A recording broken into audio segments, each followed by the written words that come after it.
In the Philippines, crime doesn't only happen under cover of darkness. It happens in broad daylight, in crowded streets, quiet homes, and remote rural towns. But when the unthinkable occurs, who pieces together the truth? Who can reconstruct those lost moments and find answers buried within the chaos?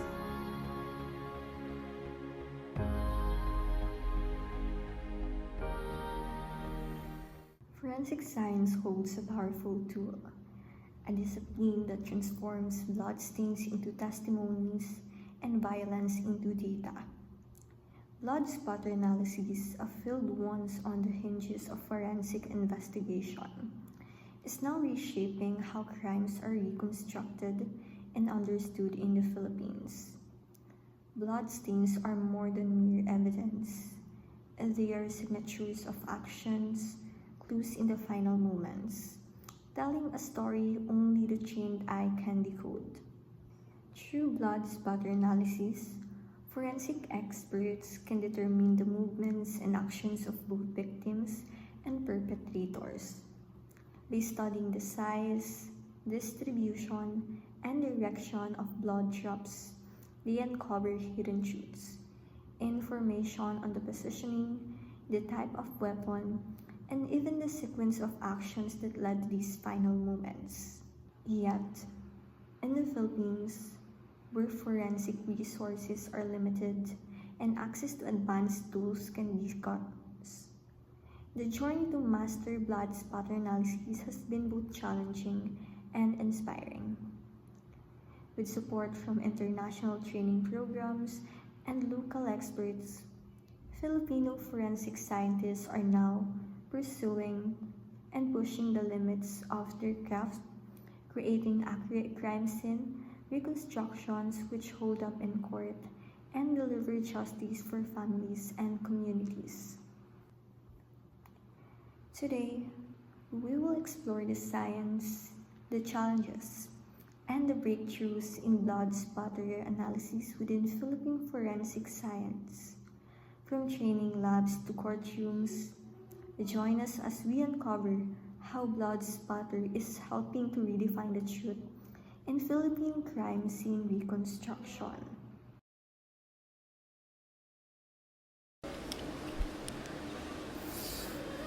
Detectives, today we examine the fascinating and underappreciated history of forensic blood spatter analysis, a discipline as precise as it is essential. Let us begin. In 1895, Dr. Edward Poronsky from University Krakow published the first systematic study of blood spatter. His work, poetically titled Concerning the Origin, Shape, Direction, and Distribution of the Blood Stains Following Head Wounds Caused by Blows, is both fundamentally and distressingly overlooked in popular discourses. It was a masterpiece of observation meticulously documented the behavior of blood in violent scenarios. Petrofoggy's research influenced early 20th century investigators by Dr. Paul Jesserich in Germany and Dr. Victor Blathazard in France. These were men of science, methodical, brilliant, and unyielding in their pursuit of truth. I admire that. But the field's first true moment of prominence came a decade later in 1955 during the infamous case of State Ohio v. Samuel Shepard. Dr. Paul Kirk, a luminary forensic science, used blood spatter patterns to determine the position of the victim and the assailant. He revealed that the assailant was left-handed and an inconvenient truth for the prosecutioner, as the shepherd himself was right-handed. The 1970s saw further refinement. Gilbert McDowell, a pioneer of the modern era, published the flight characteristics of human blood and stain patterns in 1975. McDonnell not only advanced the science but also trained law enforcement in its application. In 1983, he co-founded the International Association of Bloodstain Pattern Analysis, ensuring the field's continued growth and standardization. Before 1970s, analysts categorized blood splatters by the velocity of the droplets. Low velocity impact splatters is caused by dripping blood unassisted by force. Medium velocity, blood propelled by blunt force trauma. High velocity, associated with gunshots. However, these definitions were revised later. Today, we focus on the weapon or the object causing the splatter rather than the droplet speed. This shift was necessary to avoid misleading assumptions such as linking high velocity splatters exclusive to shooting.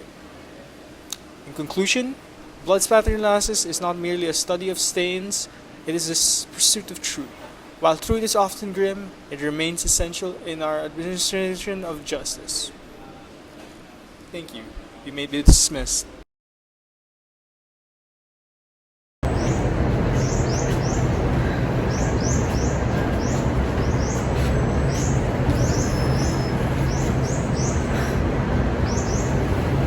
I can't believe this. The PNP just released the results of the Catherine Camillon case. And it's a mess. I'm here outside the office and I'm gonna tell you. So, Catherine Camillon, the beauty queen, went missing back in October. They found her car abandoned in Batangas City and there were blood stains and hair strands inside. Well, thank you to the PNP who did a cross-match blood exam and blood spatter analysis in the car. Because we found out that the blood matches her parents.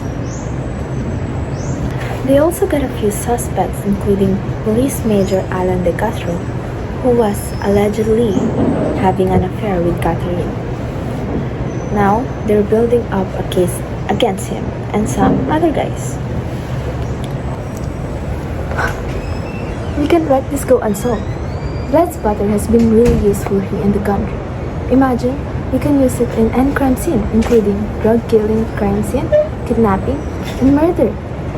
However, here in the Philippines, the investigative process often relies solely on eyewitnesses, with little emphasis on physical evidences. The PNP and NBI lack trained forensic pathologists, and they use fresh med school graduates with lack or flawed training. Although we have qualified forensic pathologists in the Philippines, they're not even part of NBI or PNP because the government showed little interest in hiring them. This results to subpar investigation and unjust outcomes. This just shows that in the Philippines, the forensic science need improvement and better implementation, right? But we got this. Later on, we'll discuss on how to properly perform blood spatter analysis. Brooklyn Nine-Nine, at your service. Alright, 9-9, listen up. Squad, come here. Squad. So, blood spatter analysis isn't just about looking at the red dots and pretending you're in a crime show. That's whack. It's way cooler than that. Here, I'll show you guys something. So here's the deal. When the blood hits the surface, it leaves a pattern, right? Right? And that pattern, basically, it's like a crime scene's IG story. There are your passive drops, those are your chill, gravity-driven stains. Like the blood was just casually hanging out. Then boom! Medium velocity, spatters from blunt force trauma. These are more intense, like a crime scene's dramatic plot twist. And then, finally, the high velocity stuff, which is like the blood saying, I'm out of here. Then tiny droplets flying everywhere, usually due to gunshots. Boom, boom. But here's where it gets really, really interesting.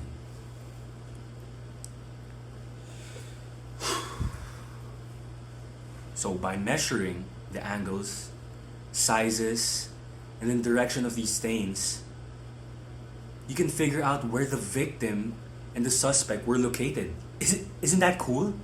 Isn't that cool to think about? What transpired and everything else, and even how it all went down. It's like solving a real life who done it, but with math and science. And I love math and science, but not as much as pizza though. But close. Detectives, blood don't lie. And neither do I, except when I tell Charles he's really good at keeping secrets. Now, let's crack this case. Blood